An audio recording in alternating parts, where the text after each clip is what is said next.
Hello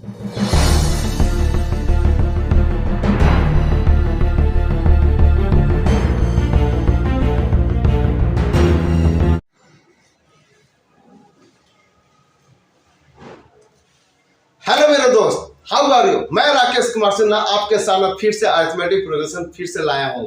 आप arithmetic progression में ऐसा इंपॉर्टेंट सवाल पढ़ने जा रहे हैं जो अक्सर एग्जाम में आते हैं और आप कई बार चुके भी हैं। तो आज का क्या सवाल है, जरा गौर से सुनिए।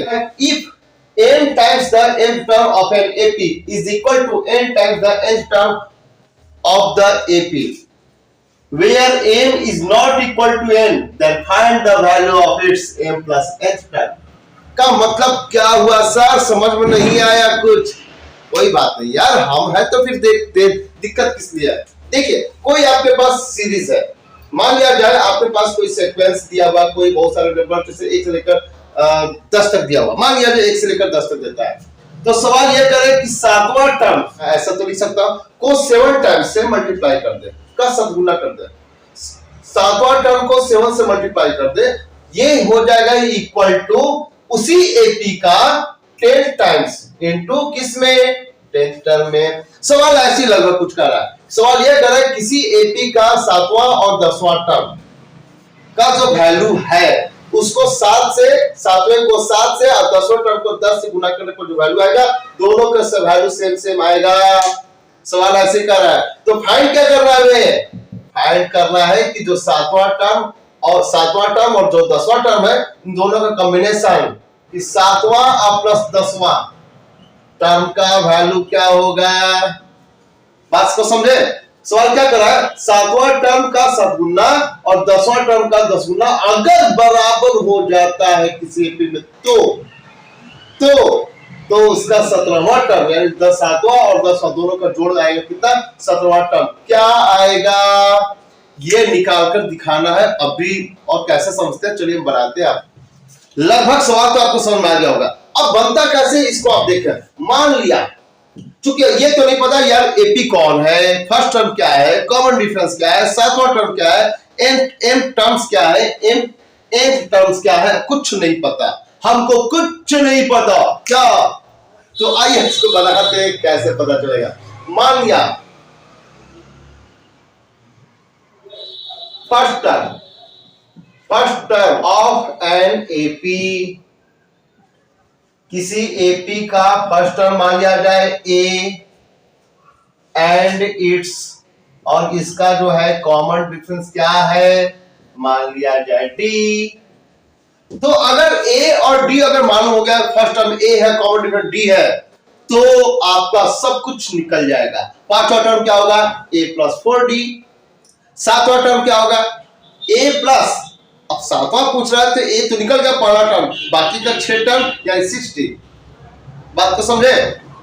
देन एम टर्म क्या होगा इसका बच्चे लोग, एम टर्म होगा जो भी है फर्स्ट टर्म प्लस जितने टर्म्स कहा जा रहा है उसमें से एक कम करके उतना लिख दें। ये तो nth टर्म क्या होगा, nth टर्म होगा a plus n minus 1 into D. ये आप लोग पढ़े होंगे। हमने 2 टर्म क्यों निकाला, क्योंकि सवाल क्या कर रहा है, m टर्म्स और n टर्म्स की बात कर रहा है। ये सवाल में आपका 2 टर्म है, m टर्म और n टर्म, तो दोनों का टर्म का वैल्यू क्या है वो मैंने निकाल दिया। अब सवाल क्या है, नाउ अकॉर्डिंग टू क्वेश्चंस। देखिए जो मैं पढ़ा रहा हूं, जिस तरीका से मैं पढ़ा रहा हूं, लाइन टू लाइन आप एग्जाम में लिखेंगे। ये तभी पॉसिबल है जब आप 3-4 बार देखेंगे। एक बार से तो यार पसंद आता है वीडियो, सर अच्छा पढ़ा है नहीं पढ़ा है, मेरे फेवरेबल में है नहीं है, वो अलग बात है, आप सोचते हैं बहुत ज्यादा है।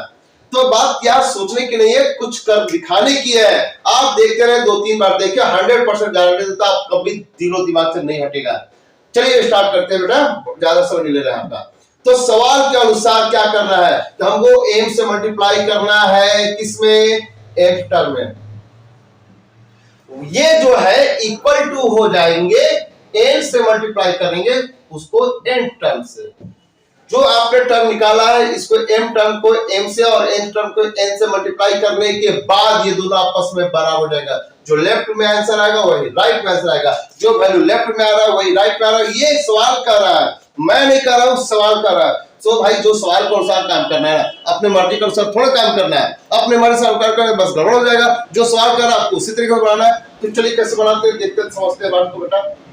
एम इंटू एम टर्म क्या है आपका, एम टर्म पे आपका क्या लिखा है, ए प्लस ए माइनस 1 इंटू डी। क्लियर। इससे आप एक काम करें, क्योंकि बहुत लंबा हो जाएगा, मैं इसको एक बार फिर से बता रहा हूं कि आप डी से गुणा कर देते, A plus M D minus D हो सकता है कि नहीं हो सकता है, श्योर। अब उसी तरीका से A plus N minus one को डी से गुणा करते हैं, N D minus D one D, N D minus D one D, ऐसा कर सकते हैं या नहीं कर सकते। तो इसके जगह पर हम क्या करेंगे आसानी से कि अब इस वैल्यू को लिखते हैं, लेकिन क्या है कि मेरा बहुत लंबा वीडियो जाएगा बेटा, समझ जगह भी छोटे है, तो इसको हम क्या करेंगे कि इसके जगह पर हम उसे उतार देते हैं। तो क्या हो गया, ए प्लस को लिख दिया M D minus D, clear, is equal to N into N term क्या लिखा हुआ है आपका, A plus N D minus D, हो गया ना। अब क्या करेंगे आप, एम को गुना तीनों से मल्टीप्लाई कर दें। भाई एम बाहर है, मल्टीप्लाई करने के लिए, एम से तो मल्टीप्लाई करने के लिए कहा गया है, तो कर देते हैं मल्टीप्लाई। ए एम क्या हो गया, ए एम। अब ये मल्टीप्लाई करेगा एम एम डी से, तो क्या हो जाएगा एम स्क्वायर डी।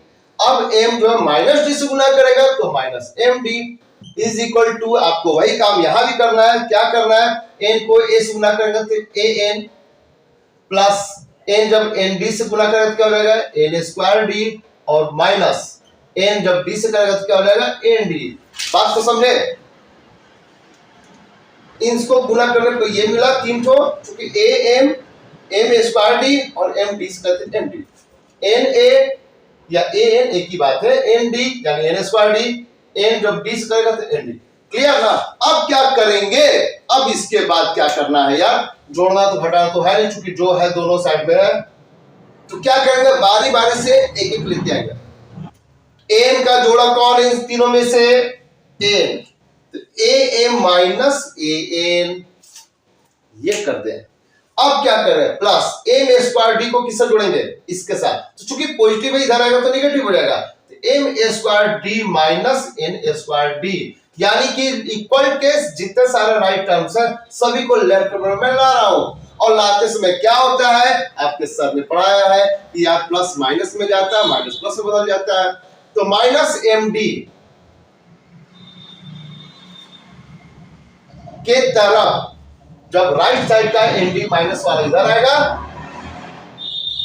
तो क्या बन जाएगा, plus N D, minus N D इधर आएगा तो प्लस बन जाएगा। इक्वल को उधर क्या बचा, कुछ नहीं, क्यों, क्योंकि तीनों के तीनों टर्म्स को बारी बारी से लेफ्ट में, लेफ्ट का चीज, क्योंकि राइट का चीज सब लेफ्ट में लेकर आए, प्लस एन माइनस एन बदल चुका है, minus plus N square D देखो माइनस एन स्क्वायर डी बदल चुका है, और minus N D equal to इधर प्लस एन डी बदल चुका है, और इधर क्या बचा है, कुछ नहीं। इतना बड़ा गोला बन गया, बात समझे ना। अब क्या करेंगे, ला तो दिया, घटाए यार, घटेगा कैसे, एम कुछ है एम कुछ है, घटेगा ही नहीं, तो क्या करें, कॉमन निकाले, इन दोनों में कॉमन, इन दोनों में कॉमन और इन दोनों में कॉमन निकाले। तो निकालते कॉमन, किसका कॉमन निकलेगा, ए का, क्या बचेगा एम माइनस एम, यानी माइनस के लेफ्ट और माइनस के राइट क्या बचता है, ए निकाल देते हैं, तो ए निकाले तो क्या बचता है मेरा एम माइनस एन। बात को समझे ना, ध्यान दीजिए। Plus A square D minus N square D में किसका कॉमन निकलेगा बच्चों, लोग जल्दी बताएं, तो डी का, तो डी निकल रहा है, क्या इधर निकाले M square minus N square, चूंकि डी निकाल रहे हैं, मैं डी निकाल रहा हूं, तो डी निकालने के बाद क्या बचता है दोनों से, M square minus N square, और डी आपका चला गया बाहर। ये चीज तो समझ में आ गई बात होगी।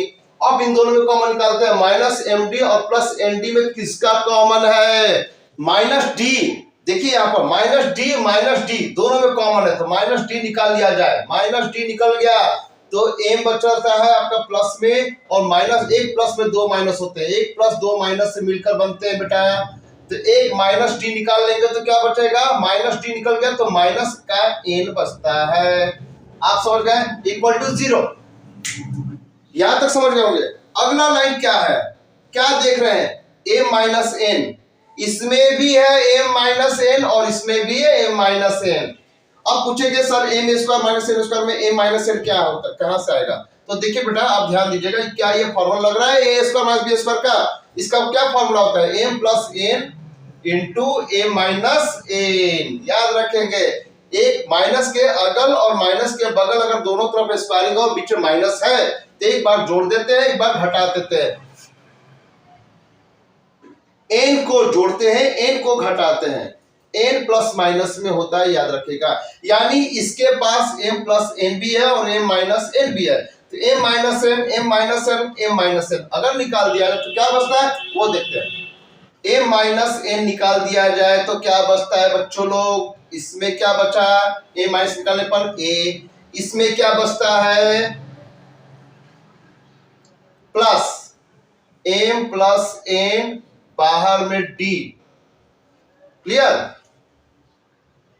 और इसमें क्या बचता है? एम माइनस एन निकाल दिया जाए तो डी, केवल डी। ये जो निकल चुका है माइनस के इधर जो है, ये निकलने के बाद माइनस डी बचता है, ये क्लोज हो गया, इक्वल टू 0। इतना समझ आया या नहीं आया? ध्यान दे, एम माइनस एन निकल गया है, ए बचता है, प्लस एम माइनस एन निकल चुका है एम प्लस एन और ये डी बचता है, माइनस ए माइनस एन निकल चुका है तो माइनस का डी बचता है, इक्वल टू 0। अब क्या हुआ देख रहे हैं? डी डी का कॉमन है लेकिन इसमें डी नहीं है, कोई बात नहीं, उन दोनों में निकाल देते हैं। तो एम माइनस एन यहां बचता है करने में A plus M plus N D और माइनस डी इंटू 1 में डी का कॉमन निकाल दीजिए सर। एम प्लस एन और इस पर डी निकल गया तो माइनस 1, क्योंकि ये 1 डी डी तो निकल जाएंगे, ये डी और ये डी निकलने के बाद माइनस के उधर क्या बचता है 1 और ये हो गया आपका डी का कॉमन निकल गया। एम प्लस एन से भी डी निकल गया और 1 से भी डी निकल गया, इन दोनों से डी डी को बाहर कर दिया गया, इक्वल टू 0। तो आप देखिए क्या फॉर्मूला बन रहा है?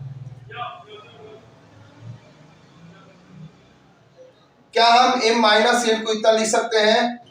a प्लस जितना टर्म उतना माइनस 1 इंटू डी, ये कोई टर्म बन रहा है। फॉर्मूला में क्या पढ़े थे कि जो भी m टर्म में क्या था, a प्लस जो टर्म कहा जा रहा है उतना minus 1 into d. n term में क्या था? a plus N minus 1 into d, जितना टर्म हो उतना माइनस 1 इंटू डी। यहां भी सेम है, a प्लस जो m plus N minus 1 into d, यानी कि ये जरूर t m plus n term है, t m plus n।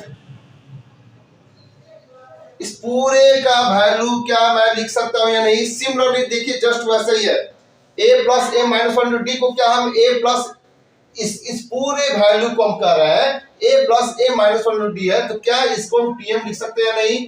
Similarly a plus n minus 1 D है, n माइनस 1 डी है, तो इसे tn कर सकते हैं। उसी तरीका से a plus first term plus m plus n minus 1 D है, m प्लस n के साथ मल्टीप्लाई किया गया है, यानी कि m प्लस n टर्म हुआ या नहीं हुआ, इक्वल टू 0।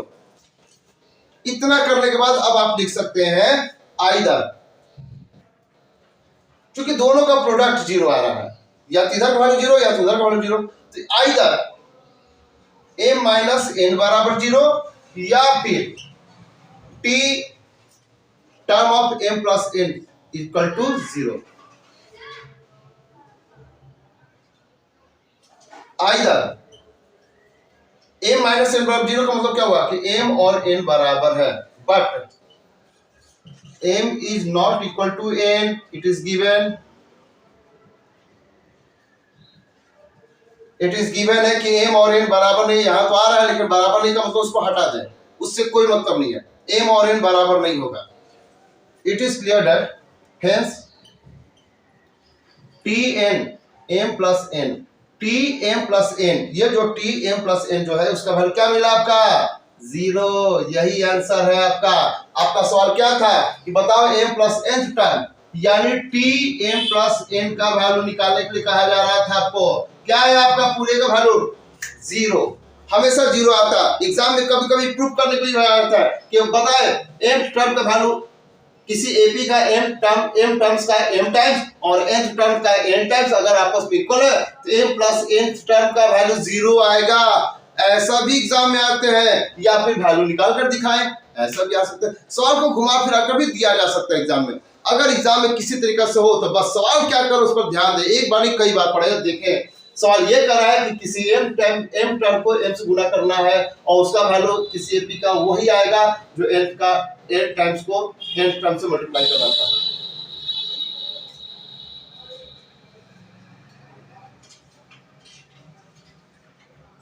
सवाल के अनुसार मैंने क्या काम किया, m टर्म को m से मल्टीप्लाई और n टर्म को n से मल्टीप्लाई करके मैंने सॉल्व कर दिया। कैसे सॉल्व किया, m लिखा अपने जगह पर, tm का टर्म वैल्यू लिखा यहाँ पर, n लिखा अपने जगह पर, tn का जो वैल्यू होता है वो लिखा मैंने उसको।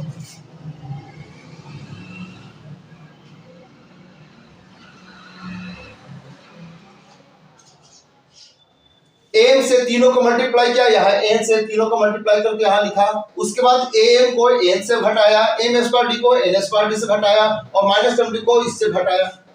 सारे इन तीनों को राइट का चीज लेफ्ट में लाकर के साइन बदलते हुए इक्वल टू 0 किया, क्योंकि अब इक्वल टू के उधर कुछ बचा नहीं। ठीक है, अब इन तीनों में कॉमन निकालते हैं, a minus n a minus n a minus निकालने के बाद जो जो वैल्यू बचता है उसको लिखते हैं। उसके बाद क्या देख रहे हैं कि m plus n d minus d है, तो क्यों नहीं dd का निकाल देते कॉमन, तो m प्लस n रह गया और d निकल चुका है। देखिए d अगर निकल गया, इससे d निकल गया तो क्या बचेगा आपके पास, m प्लस n माइनस 1। वही तो मैंने यहाँ d निकाला है कॉमन, d निकालने के बाद यही आपका बचता है। तो इतना बचने के बाद अब आपका ये पूरा का पूरा फॉर्मूला बनता है a प्लस, कोई भी फर्स्ट टर्म में किसी भी नंबर से अगर 1 घटाते हैं और d लिखते हैं, यानी m plus n minus 1 d करते हैं, यानी कि जरूर ये a t m plus n term हुआ और उसका वैल्यू क्या मिला आपका 0। जीरो दोनों का वैल्यू, इसका वैल्यू भी 0 उसका वैल्यू भी 0, इसका वैल्यू 0 करते हैं तो m बराबर n, जो कि पॉसिबल नहीं है। सवाल कर रहा पाला है कि m और n आपस में इक्वल नहीं है, मेरा आ गया कोई बात नहीं, m और n इक्वल नहीं तो हम लेंगे भी नहीं, तो इसका मतलब t m प्लस n का वैल्यू क्या मिला आपका 0। ये बड़ा एग्जाम में 100% ऐसे सवाल आएंगे। अब हम बनाते हैं अगला सवाल अगले वीडियो में। तो चलिए, आपने मेरा चैनल को पूरा देखा, लाइक किया, सब्सक्राइब किया, इसके लिए बहुत बहुत धन्यवाद मेरे दोस्त। अगले वीडियो में मिलते हैं। Thank you, bye bye, see you.